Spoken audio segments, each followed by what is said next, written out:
Меня зовут Константин, мне 11 лет. Я учусь в 6 классе.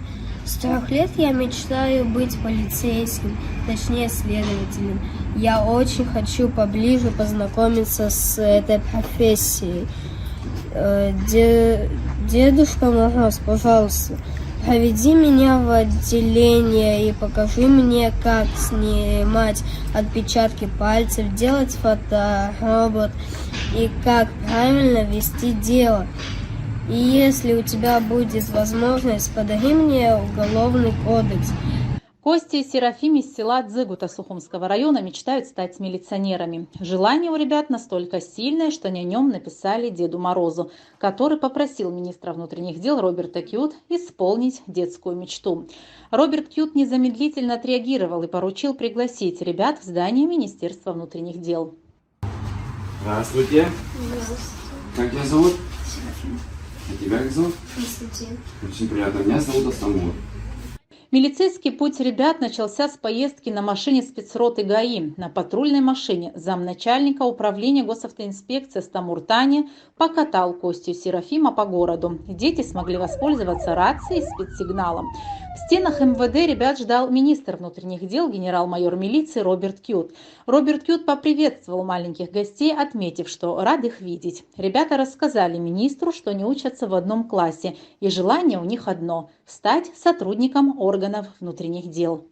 Я думаю, у тебя все шансы есть стать полицейским, как ты хочешь. Самое главное, чтобы ты хорошо учился. И знаешь, как вот иногда бывает, что желания не сбываются. Даже вот если у тебя есть желание, для этого еще нужно постараться.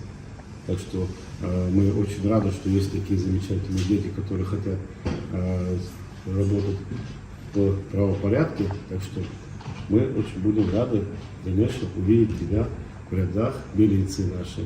И, соответственно, если отучишься в школе хорошо, мы тебе поможем еще и поступить в специальное образование, чтобы получить. Ты же хочешь продолжить дальше учебу? Ты в каком сейчас классе? В 6 классе. Ну, видишь, еще немного, и ты закончишь школу и поступишь в специализированное образовательное, будешь получать. Так что все шансы сегодня стать полицейским у тебя есть. Я хочу им стать с 5 лет.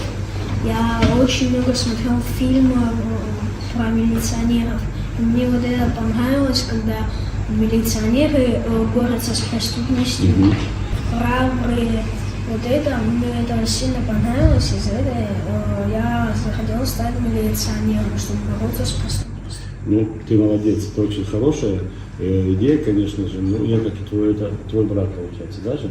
Вот как твоему брату я говорил, то же самое, для того, чтобы стать милиционером, или чего-то достичь в этой жизни, нужно обязательно хорошо учиться, в первую очередь.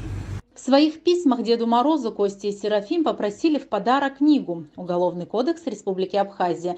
Желание ребят Дедушке Морозу помогли исполнить в МВД.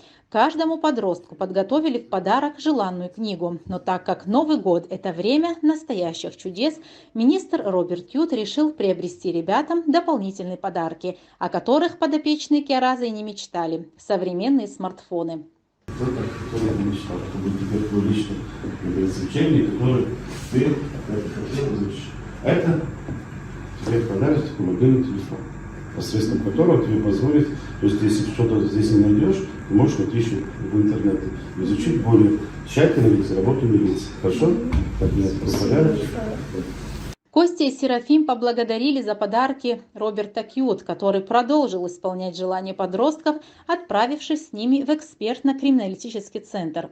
В фойе МВД Роберт Кьют рассказал ребятам об истории становления ведомства и тех, кто стоял у истоков МВД, а также возглавлял Министерство внутренних дел. Продолжилась встреча знакомством подростков с работой экспертно-криминалистической службы. Школьникам продемонстрировали специальный унифицированный чемодан «Криминалист», где хранится минимальный набор средств, необходимых для фиксации и изъятия следов на местах происшествия. Рассказали, для чего служит каждый предмет, содержащийся в нем, и показали, как снимаются отпечатки пальцев с заготовленного заранее предмета. Также юные следопыты увидели, как составляется дактокарта и проводится дактилоскопическая экспертиза. В ходе визита подросткам напомнили о том, какими правами и обязанностями они обладают, с какого возраста и за какие правонарушения несовершеннолетние могут быть привлечены к ответственности, а также гостям разъяснили, как не стать жертвой преступления. Это очень хорошее дело, то, о чем вы думаете, то, что вы мечтаете стать милиционерами и делать то, что очень важно для нашего народа, для нашего общества, творить порядок, творить добро, это самое главное. Так что с этой мыслью вы должны на самом деле пройти весь свой учебный процесс, а там дальше мы вам обещаем, что обязательно поможем вам отучиться в специализированных академиях, в высших вузах, милиции. Так что, если у вас такая мечта есть, я хочу, чтобы она сохранилась на долгие годы. Костя и Серафим определенно запомнят этот день в МВД надолго. Сегодня осуществилось их самое заветное желание. Они стали ближе к той профессии, о которой мечтают всем сердцем.